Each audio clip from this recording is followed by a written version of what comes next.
Eu aprendi agora a ser otimista, feliz, mesmo trabalhando com um assunto tão pesado, uma palestra mais técnica, que diz respeito a efeitos da exposição à radiação ionizante. E nós, goianos, a gente tem muito jovem aqui que não deve nem se lembrar desse acidente, nem era nascido na época. Eu hoje tenho o privilégio, eu falo, um lado otimista, de trabalhar com o Césio e poder monitorar a saúde genética desses indivíduos que estão vivos hoje e foram expostos ao Césio 137. Bom, só para fazer uma retomada histórica, em setembro de 87, não sei se alguns de vocês lembram, hoje, né, nós temos um local que antigamente foi uma unidade de teleterapia, uma clínica de radiologia que abandonou uma peça, que é essa unidade de teleterapia. Nesse local havia uma cápsula contendo um elemento radioativo, que é o Césio 137, e na época era conhecido o Instituto Goiano de Radioterapia. Nesse local, os donos da clínica deixaram abandonada essa unidade de teleterapia. Infelizmente, catadores de lixo que trabalhavam no ferro velho, o que eles fizeram?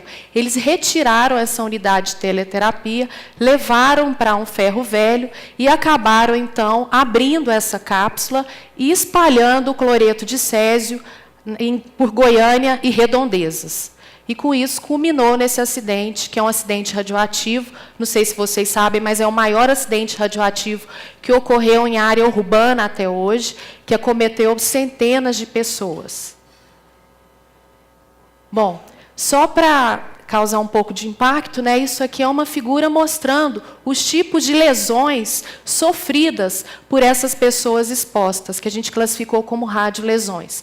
Aqui eu trouxe figuras de lesões nas mãos, mas nós temos hoje pacientes ainda vivos, né, que tiveram lesões no pescoço, lesões na perna, e essas lesões elas foram tratáveis na época, mas ainda causam prejuízo para esses indivíduos que estão vivos hoje.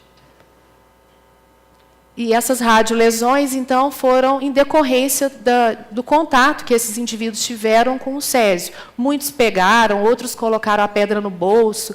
Teve um indivíduo que colocou a pedra no bolso e andou no ônibus em Goiânia, levando a pedra até a vigilância sanitária. Então, isso causou um prejuízo grande para esses indivíduos.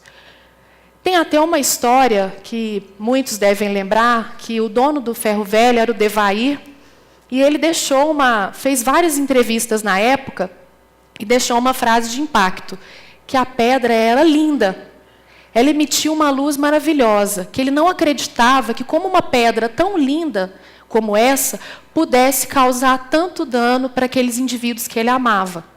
Porque o Devair perdeu a esposa, a sogra, a sobrinha, e a sobrinha dele, que é a Leide das Neves, ela chegou a ingerir a peça, né, o sal de cloreto, pedaços, fragmentos do cloreto de césio, e 100% das células dessa criança, que na época tinha 13 anos, tinham mutações. Depois o sangue, né, eles tiraram o sangue dessa criança, 5 ml, levaram para o Rio de Janeiro, e especialistas da época observaram as mutações graves nessa criança, que depois de uma semana faleceu.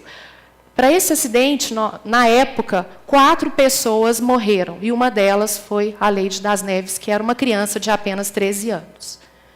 Bom, aqui tem uma foto da Leide. Mais para cá. Obrigada.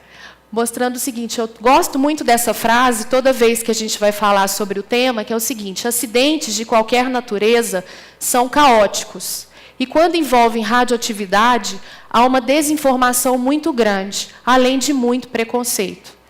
Nós, goianienses, sofremos muitos preconceitos, muito preconceito. Eu me lembro bem, eu ainda era criança, eu viajava com meus pais, o pessoal fazia as piadinhas. Olha o goiano chegando, vamos apagar a luz para ver se ele está brilhando, está azul, está verde, né? Então, essa é o tipo de preconceito que a gente ri hoje, mas a gente sofreu na época. Imagina essas pessoas que sofreram na pele esse tipo de preconceito, perderam parentes, não entendiam o que estava ocorrendo, tiveram que ir para o ginásio para passar por aquelas lavagens, para retirada do césio, para verificar se realmente elas tinham sido acometidas. O que a gente ganhou com isso? Na época, cientistas do mundo inteiro vieram aqui para Goiânia para saber um pouco mais do acidente. Então, muitas pessoas da época, médicos, jornalistas, biólogos, biomédicos, puderam, então, viajar para vários países que trabalhavam com radioatividade e se especializar no assunto. Foi aí que, nessa época ainda, em 87, 88, foi criada uma fundação com o nome dessa criança, que é a Fundação Leite das Neves. Hoje, na verdade, ela é uma superintendência e acabou se transformando numa unidade. E o que a gente ganhou, então, com isso?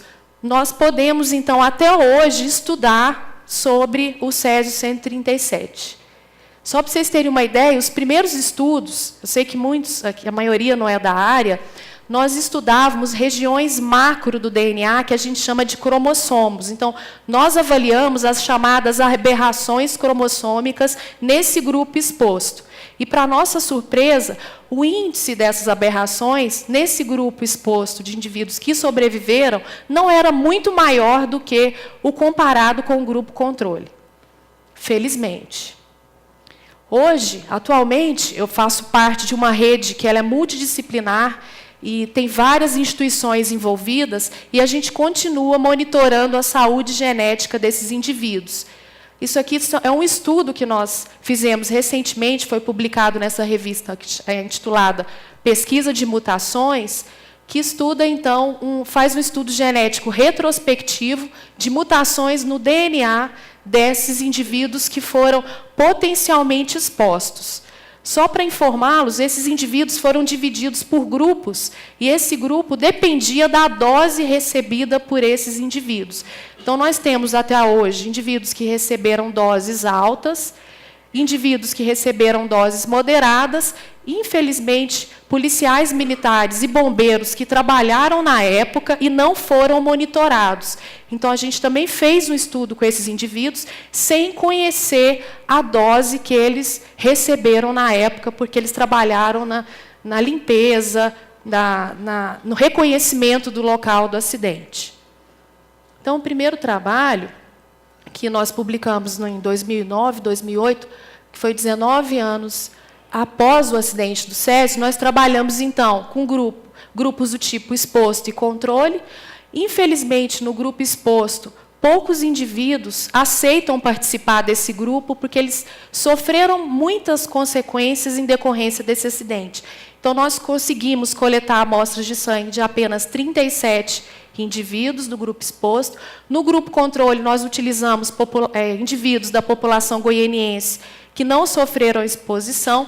E para que a gente faz isso? A gente trabalha com várias regiões do DNA desses indivíduos à procura de uma taxa de mutação. Nesse trabalho, esse grupo exposto tinha recebido uma taxa de mutação mais alta. Quando a gente compara os dois valores embaixo, a gente observa que o grupo exposto tem uma taxa de mutação maior que o grupo controle. Mas, felizmente, esses indivíduos estão bem de saúde. Eles não desenvolveram doenças genéticas que estão associadas com radiação, como, por exemplo, o câncer. Porque 19 anos após o acidente já daria tempo de alguns tumores aparecerem, por exemplo, como é o caso de tumor de tireoide. E esse grupo não tem isso, apesar dessa taxa de mutação ser mais alta do que no grupo controle. Continuando, a gente também trabalhou, como eu falei com vocês, com os bombeiros. Nós tivemos, então, uma adesão até grande dos bombeiros e seus familiares, porque esse tipo de estudo, a gente compara o DNA dos pais com os filhos, para ver se aquela mutação que o pai tem foi repassada para o filho e associa isso com o Césio. Então, os bombeiros, a gente coletou o sangue, então, desses familiares, observamos um número de mutações até grande, 11 mutações, e uma taxa de mutação alta quando comparado ao grupo controle. E para que a gente faz isso hoje? A gente está pegando um acidente que já aconteceu há muito tempo e dando uma continuidade para esse tipo de estudo. Para quê? Para associar o efeito biológico, radiação, com taxa de mutação e estimar o risco genético, estudar o DNA desses indivíduos. Porque nós, especialistas, a gente pode até auxiliar outros grupos. A gente acabou de ver a tragédia, né, que aconteceu no Japão, um país tão preparado, mas que também passou por isso recentemente, né? Bom, e para fazer tudo isso, nós temos os nossos parceiros, né, que é a Fundação de Amparo à Pesquisa, de Goiás, a PUC Goiás, a UFG, CNPq, o Governo do Estado de Goiás, um laboratório de genética que foi criado desde 87 para estudar a saúde genética desses indivíduos e, felizmente, o Corpo de Bombeiros, que é nosso parceiro até o momento, e a gente vai continuar esse tipo de estudos para mostrar que, apesar desse acidente tão grandioso, infelizmente, para esses indivíduos que foram expostos, eles continuam sendo monitorados e o dano para a saúde desses indivíduos precisa ainda de atenção, tanto do governo do Estado, quanto das universidades e das agências de fomento. Era isso. Muito obrigada. Espero não ter impactado tanto. Obrigada.